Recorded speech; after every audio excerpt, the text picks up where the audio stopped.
শ্রীপাদ চিন্ময় কৃষ্ণ দাস ব্রহ্মচারী সকালে উচ্চস্বরে উলধ্বনি হরিধ্বনি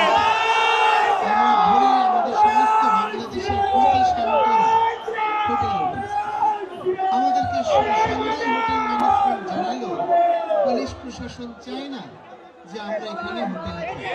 হরে কৃষ্ণ হরে কৃষ্ণ হরে কৃষ্ণ কৃষ্ণ কৃষ্ণ হরে হরে হরে রাম হরে রাম রাম রাম হরে হরে হর হর মহাদেব হর হর মহাদেব জয় মা ভবানী জয় মা ভবানী জয় মা ভবানী জয় শ্রীরাম জয় শ্রীরাম।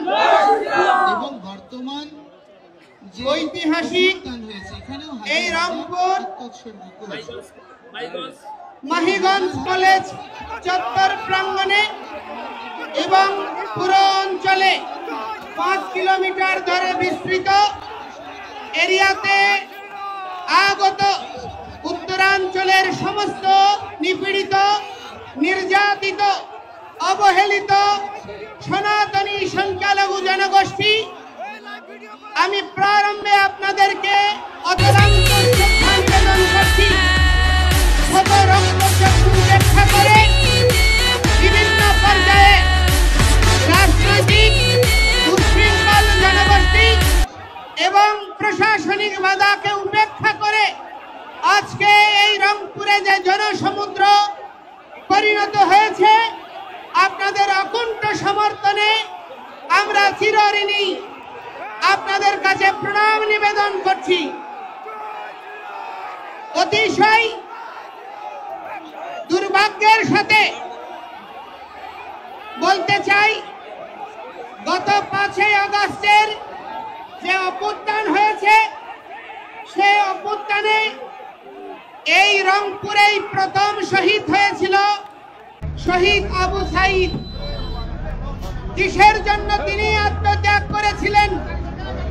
তিনি আত্মত্যাগ করেছিলেন বাক স্বাধীনতার জন্য, তিনি আত্মত্যাগ করেছিলেন গণতন্ত্রের জন্য, তিনি আত্মত্যাগ করেছিলেন সহাবস্থানের জন্য, তিনি আত্মত্যাগ করেছিলেন মর্যাদাপূর্ণ একটি জাতি পরিণত করার জন্য।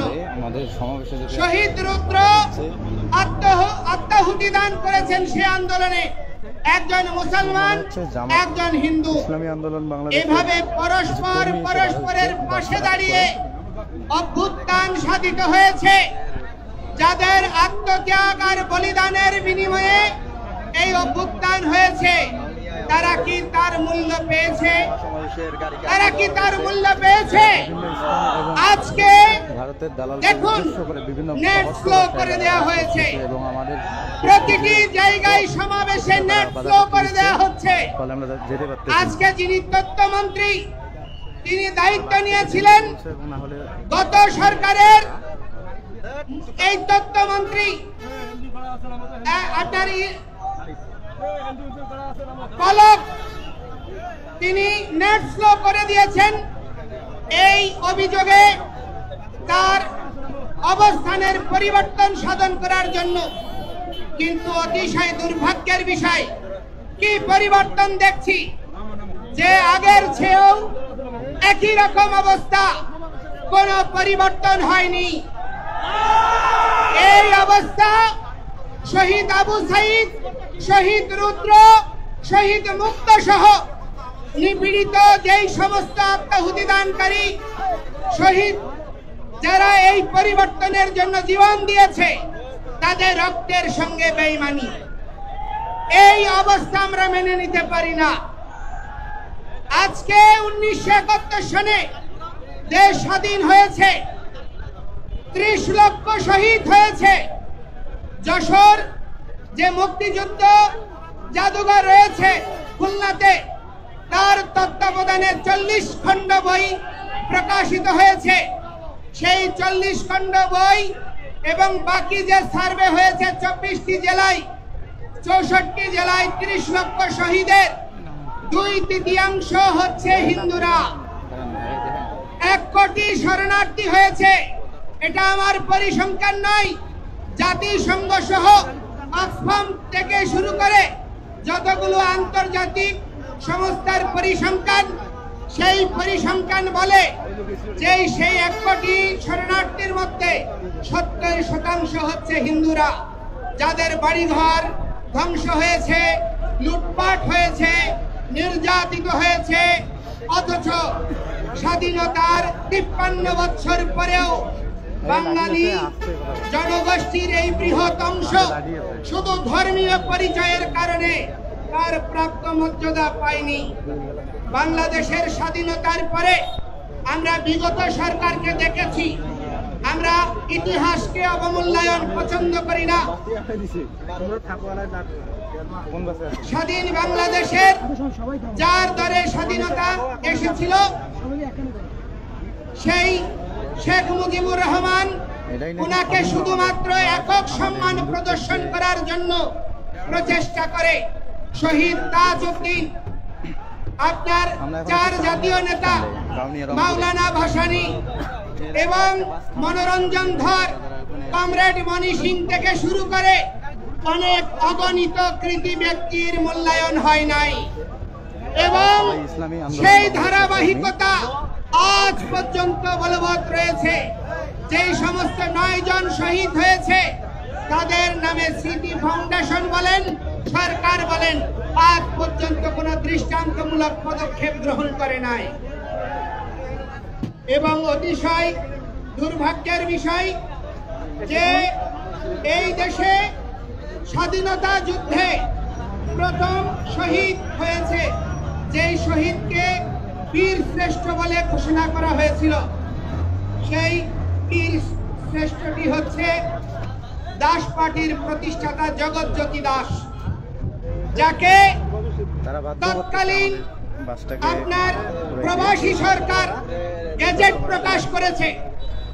আকাশবাণী, স্বাধীন বাংলা বেতার কেন্দ্র থেকে শুরু করে প্রতিটি সংবাদ মাধ্যম থেকে প্রথম বীরশ্রেষ্ঠ হিসেবে স্বীকৃতি দেওয়া হয়েছে। কিন্তু দেখা গেল কি ৭২-এ এসে সরকার গঠন হওয়ার পরে শুধু হিন্দু অজুহাতে তাকে স্বীকৃতি দিতে হবে বলে কোন সেনাবাহিনী ছাড়া অন্য কোন সেক্টরের কাউকে আর বীরশ্রেষ্ঠ খেতাব দেওয়া হয়নি এবং সেই জগৎজ্যোতি দাসের বীরশ্রেষ্ঠ খেতাব কেড়ে নেওয়া হয়েছে শুধুমাত্র হিন্দু হওয়ার অপরাধে। আজকে বাংলাদেশে যে নির্যাতন নিপীড়ন হচ্ছে 5ই আগস্টের পরে এবং বিগত 5ই আগস্টের পরে এবং বিগত 53 বছর ধরে প্রতিটি সরকার যখন বিশ্ব মিডিয়া, বিশ্ব বিবেক চিৎকার করে বাংলাদেশের মানুষ সোচ্চার হয়, বাংলাদেশের সংখ্যাগরিষ্ঠ জনগোষ্ঠী অসাম্প্রদায়িক, এই অসাম্প্রদায়িক জনগোষ্ঠীর মাঝে বিভিন্ন গণতান্ত্রিক রাজনৈতিক দলগুলির মাঝে ঘাপটি মেরে থাকা যেই সমস্ত উগ্রবাদীরা লুকিয়ে আছে তাদেরকে চিহ্নিত করার সুযোগ থাকার পরেও তাদের দ্বারা নিপীড়ন নির্যাতন অবর্ণনীয়ভাবে হওয়ার পরেও দৃশ্যমান কোনো পদক্ষেপ কোনো সরকারই গ্রহণ করেনি। শুধুমাত্র হিন্দু জনগোষ্ঠী, সনাতনী জনগোষ্ঠী নিপীড়িত হওয়ার কারণে আজকে 150 ছাত্র সচিবালয়ে ঢুকে যদি পরীক্ষার আপনার পরিবর্তন হয়ে যায়, পরীক্ষাবিহীন পাশ হয়ে যায়, বিগত 5ই আগস্টের পরে সরকার পরিবর্তনের পরে যেখানে আন্দোলন হয়েছে সেখানেই স্বীকৃতি মিলেছে, পরিবর্তন এসেছে। কিন্তু আজকে 3 মাস হয়ে যাচ্ছে, দৃশ্যমান কোনো অগ্রগতি তো নাই, বরঞ্চ প্রতিটি জায়গায় হিন্দু বাড়ি ঘরে এখনো লুটপাট, অগ্নিসংযোগ চলছে, এখনো চাঁদাবাজি চলছে, এখনো চাকরির ছুটি চলছে। আপনার এই রংপুরে গত 1 সপ্তাহের মধ্যেও চাকরির ছুটি হয়েছে প্রশাসনের উপস্থিতিতেই। অতিশয় দুর্ভাগ্যের বিষয়, এই অবস্থা অপরিবর্তিতভাবে চলতে আছে। তার কারণটা কি?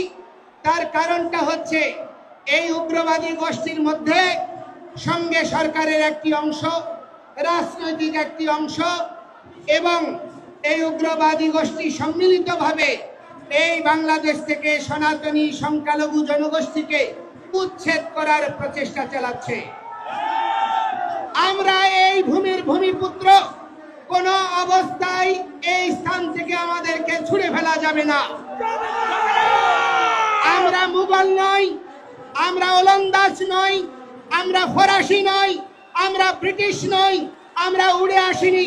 আমরা এই বঙ্গ, যিনি প্রহ্লাদ মহারাজের পৌত্র, যিনি বলি মহারাজের পুত্র, সেই বঙ্গ মহারাজ বঙ্গের নামানুসারে যেই বঙ্গভূমি, আমরা তার উত্তরাধিকার। আমাদের এই এখানে প্রথম অধিকার রয়েছে। আমাদের অধিকারকে অস্বীকার করার কোন প্রচেষ্টা সনাতনীরা আর মেনে নেবে না। বহু নিপীড়ন হয়েছে, বহু নির্যাতন হয়েছে, সনাতনীদেরকে বিভক্ত করে রাখা হয়েছে। হয় আওয়ামী লীগ, নয় বিএনপি, নয় জাতীয় পার্টি, বিভিন্ন দলীয় তকমায় বিভক্ত করে রাখা হয়েছে। আজকে সেই সমস্ত দালালদেরকে আমরা সাবধান করে দিতে চাই। ঐক্যের সুবাতাস বয়ে বেড়াচ্ছে। এখানে কেউ বিভক্ত করতে চাইলে সে যেই হোক, তাকে আমরা ছুঁড়ে ফেলবো। বিভক্তকারীকে আর স্থান দেব না।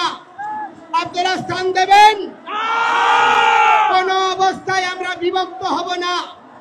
ঐক্য পরিষদ, পূজা পরিষদ, জন্মাষ্টমী পরিষদ, বিদ্যার্থী, ইসকন, জাগো হিন্দু মহাজোট, যত সংগঠন রয়েছে, সব সংগঠন একীভূত হয়ে আজকে সম্মিলিত সনাতনী জাগরণ জোট হয়েছে। এই ঐক্যকে প্রতিহত করা যাবে না। এই অবস্থা দেখে আজকে তারা ভীত হয়ে গিয়েছে। প্রতিটি জায়গায় জায়গায় সাবোটেজ তৈরি করা হচ্ছে, ঘটনা প্রবাহের জন্ম দেওয়া হচ্ছে। আজকে আপনার সৈয়দপুর, জলঢাকা, দিনাজপুর থেকে শুরু করে বিভিন্ন জায়গা থেকে আগত শত শত বাসকে পথে আটকে রাখা হয়েছে, হামলা করা হয়েছে। দু তিনজন আমাদের আহত ভাইকে কিছুক্ষণ আগে পুলিশ কমিশনারের নেতৃত্বে রংপুর মেডিকেলে নিয়ে যাওয়া হয়েছে। তাদের অবস্থা আশঙ্কাজনক। অপরাধ কি? সনাতনী ঐক্যে যোগ দেওয়া। এই অপরাধে আজকে আমাদেরকে দমিত করার প্রচেষ্টা হচ্ছে। কোন ধরনের হীন প্রচেষ্টাকে আপনারা যদি প্রশ্রয় দান করেন, এই বাংলাদেশ সিরিয়া হবে, এই বাংলাদেশ ইরাক হবে, এই বাংলাদেশ লেবানন হবে, উপনিবেশিক শক্তির লীলাভূমি হবে। এই দেশে কোন সরকার, কোন রাজনৈতিক দল স্থায়ী ক্ষমতা উপভোগ করতে পারবেন না। বিদেশি শক্তি এখন থেকেই তো বাংলাদেশের জায়গায় থাবা দেওয়ার জন্য প্রচেষ্টা করছে। আমরা বাঙালি, আমরা বাংলাদেশি, আমরা জীবিত থাকতে আমাদের জননী জন্মভূমিশ্চ স্বর্গাদপি গরীয়সী। আমাদের মা এবং জন্মভূমি একই সমান। আমাদের মা যেমন আমাদের পূজ্য, এই জন্মভূমি পূজ্য। আমাদের 1 ইঞ্চি ভূমিকে নিয়ে কাউকে আমরা ছিনিমিনি খেলতে দেব না। আজকে এই ঐক্যবদ্ধ গণতন্ত্র, সমতা, সাম্য, মৌলিক অধিকারের দাবিতে আমরা যখন সংঘবদ্ধ হয়েছি, যে জাতি জাতীয় পতাকা উত্তোলন করে, জাতীয় সঙ্গীত গেয়ে, সাম্যের কথা বলে যে কোনো কর্মসূচি শুরু করে, সেই জাতিকে আজকে অতিশয় দুর্ভাগ্যের বিষয় রাষ্ট্রদ্রোহের মামলায় আমাদেরকে আসামি করা হচ্ছে। অথচ যারা এই জাতীয় পতাকায় 4 তারা লাগিয়েছে, জাতীয় পতাকা ছুঁড়ে ফেলেছে, জাতীয় পতাকা পদদলিত করে